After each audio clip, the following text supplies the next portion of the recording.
प्यारे बच्चों, applied mathematics third के पहले चैप्टर के दूसरे ई लेक्चर में आप सभी का स्वागत है। तो बच्चों, जो चैप्टर का नाम है वो है मैट्रिसेस। तो इसमें हिंदी में जिसे हम ऑब्व्यू कहते हैं। तो ये दूसरा वीडियो है ऑब्व्यू का।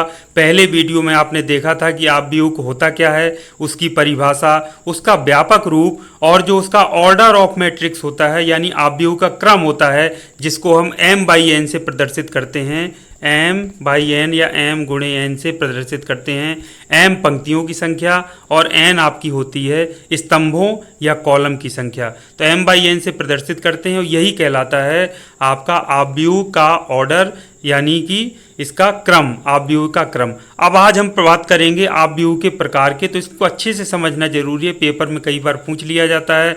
ऑब्व्यू के प्रकारों में से कि पंक्ति ऑब्व्यू क्या होता है समझाइए, स्तंभ ऑब्व्यू क्या होता है समझाइए। तो इस तरीके से इसको समझना बहुत जरूरी है अच्छे से। तो ऑब्व्यू के प्रकार में सबसे पहला जो प्रकार होता है वो होता है बच्चों पंक्ति ऑब्व्यू, जिसे अंग्रेजी में कहते हैं रो मैट्रिक्स।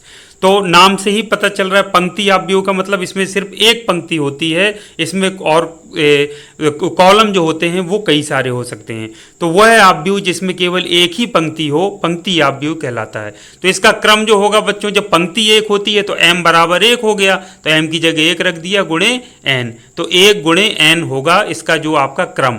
तो जिसमें n आपका क्या है, स्तंभों की संख्या होगी। स्तंभ कितने भी हो सकते हैं। उदाहरण पहला आप देख लीजिए 2 5 3। तो कितनी पंक्ति हैं बच्चों, एक पंक्ति। कॉलम कितने, 1 2 3, 3 कॉलम। तो 1/3 का ये आपका हो गया ऑर्डर का मैट्रिक्स। दूसरा बच्चों उदाहरण देखिए 3 - 4 0 7 1। तो एक ही पंक्ति है देखिए बच्चों, लेकिन कॉलम 1 2 3 4 5, 5 कॉलम है। तो 1 गुणे 5 कॉलम है, तो 1/5 का ये आपका ऑर्डर का मैट्रिक्स आपका हो गया। तो बच्चों पंक्ति एक ही है, कॉलम या आपके स्तंभ कितने भी हो सकते हैं, तो वो कहलाएगा पंक्ति ऑब्व्यू या रो मैट्रिक्स। इसको याद रखिएगा।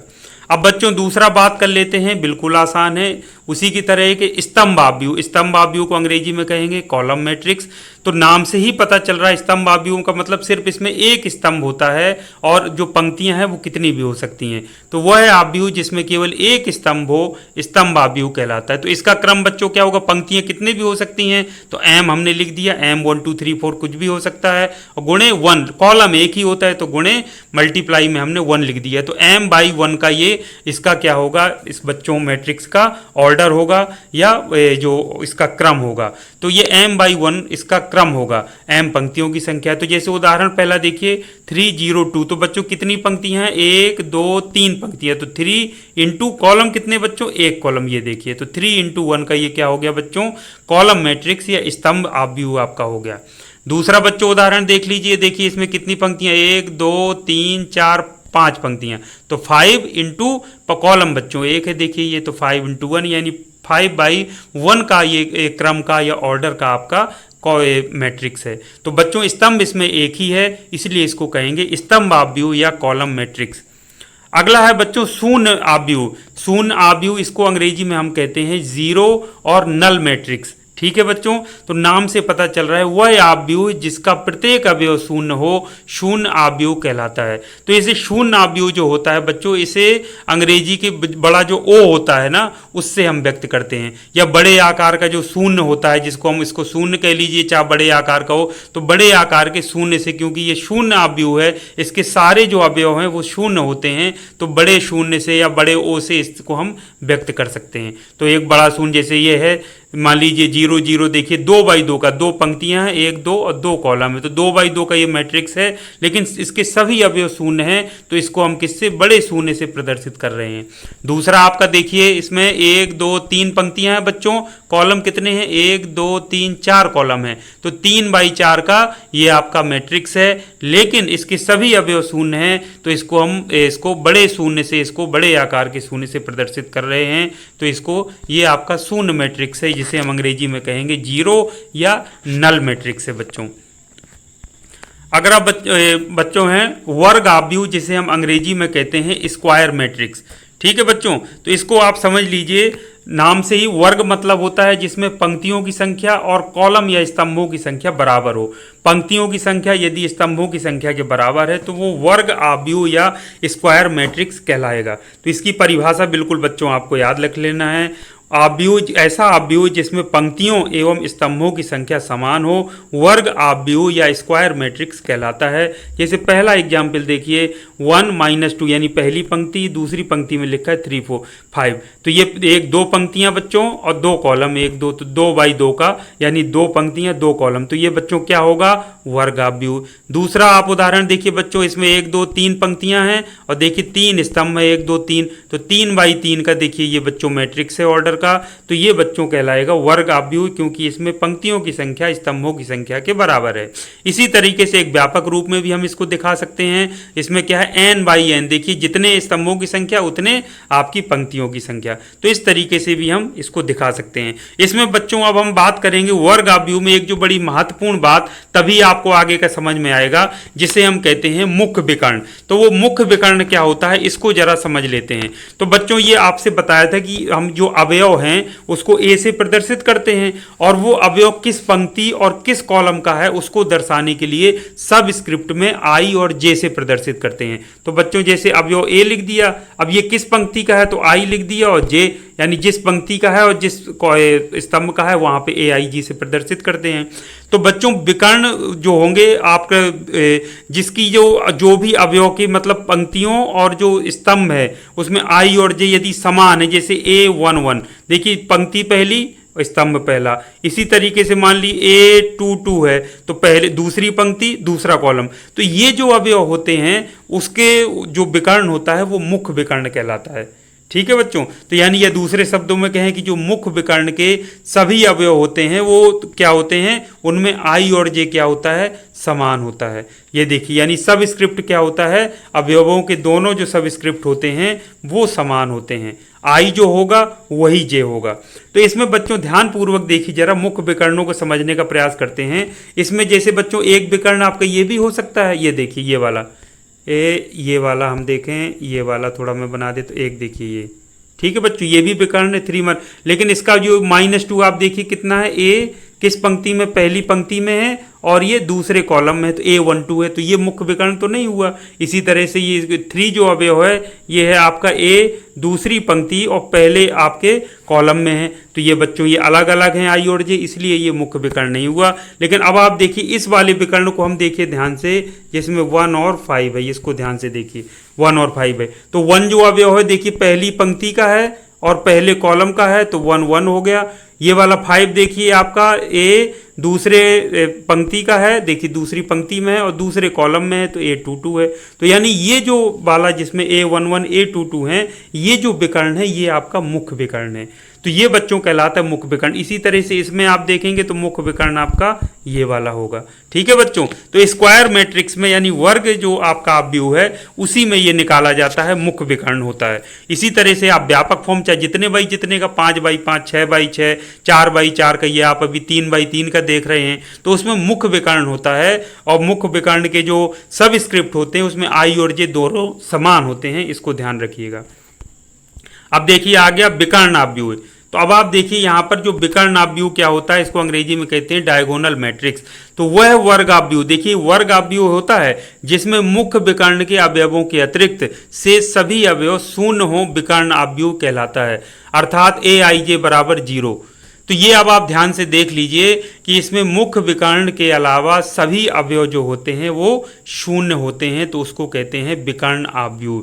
तो ये बच्चों आप देखिए जैसे पहला इसमें सिर्फ 5 लिखा है तो 1/1 का है, तो ये आपका विकर्ण आव्यूह है क्योंकि एक ही है, तो ये विकर्ण आव्यूह आपका कहलाएगा। दूसरा आप देख लीजिए इसमें बच्चों मुख्य विकर्ण इसका कौन सा है, देखिए 8 और 3 वाला, ये मुख्य विकर्ण है तो इसमें देखिए 8 और 3 है, बाकी में आप देखिए शून्य है, बाकी सभी अवयव मुख्य विकर्ण के अलावा शून्य शून्य है, देखिए 0 ये 0, तो ये बच्चों क्या हुआ विकर्ण आव्यूह, यानी इसमें सिर्फ विकर्ण जो मुख्य विकर्ण के अवयव हैं वही हैं और बाकी सभी अवयव शून्य हैं।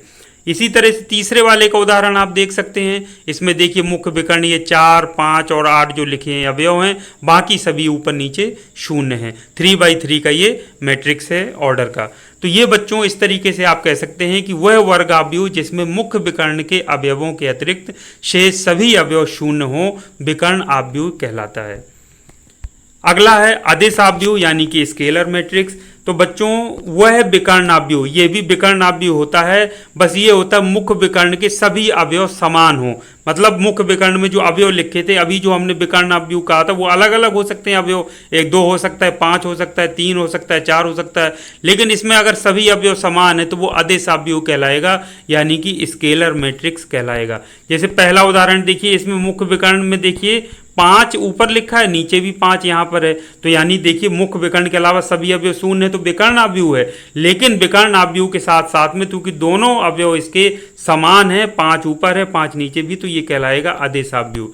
इसमें दूसरे वाले में बच्चों आप देखिए, इसमें देखिए विकर्ण मुख्य विकर्ण के सभी अवयव क्या है, समान है। देखिए -3 -3 -3, तो बच्चों ये क्या कहलाएगा, आदेश अवयव। तो मुख्य विकर्ण के आपके जो अवयव हैं वो सभी समान हैं और बाकी सभी जो मुख्य विकर्ण के अलावा जो भी अवयव हैं वो शून्य हैं, तो वो कहलाएगा आदेश अवयव। अगला है बच्चों इकाई अवयव। नाम से पता चल रहा है यानी कि इसका जो मुख्य विकर्ण के अवयव सभी अवयव वो 1 होते हैं, यानी कि यूनिटी होते हैं। तो इकाई अवयव को इसको हम यूनिट और आइडेंटिटी मैट्रिक्स भी कहते हैं। तो वह है आदेश अवयव जिसमें ये भी आदेश अवयव होता है। देखिए ऊपर का पहले क्लियर होगा तब आपको नीचे वाला ज़्यादा क्लियर होगा।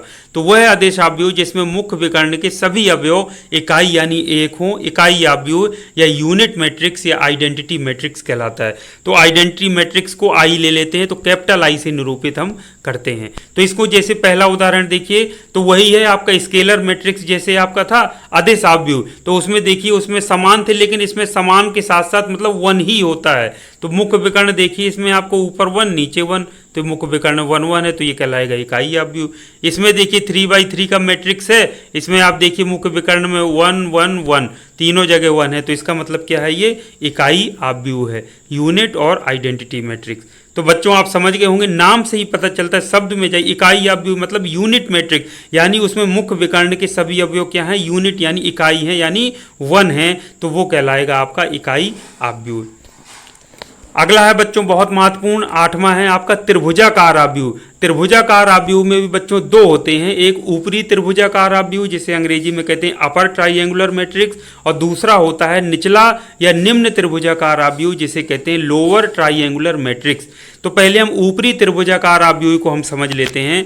उसमें बच्चों क्या होता है, वह वर्ग अवयव जिसमें मुख्य विकर्ण के नीचे के सभी अवयव शून्य हो, ऊपरी त्रिभुजाकार अवयव कहलाता है। तो बच्चों आप देखिए ध्यान से, जैसे ये क्या है, वर्ग अवयव है 2/2 का, 9502 लिखा हुआ है, तो उसमें मुख्य विकर्ण 9 और 2 वाला है, ये आपका मुख्य विकर्ण है। तो मुख्य विकर्ण के कह रहे हैं नीचे के सभी अवयव शून्य होते हैं। देखिए 9 और 2 के नीचे सभी शून्य, देखिए 1 0 ये लिखा है।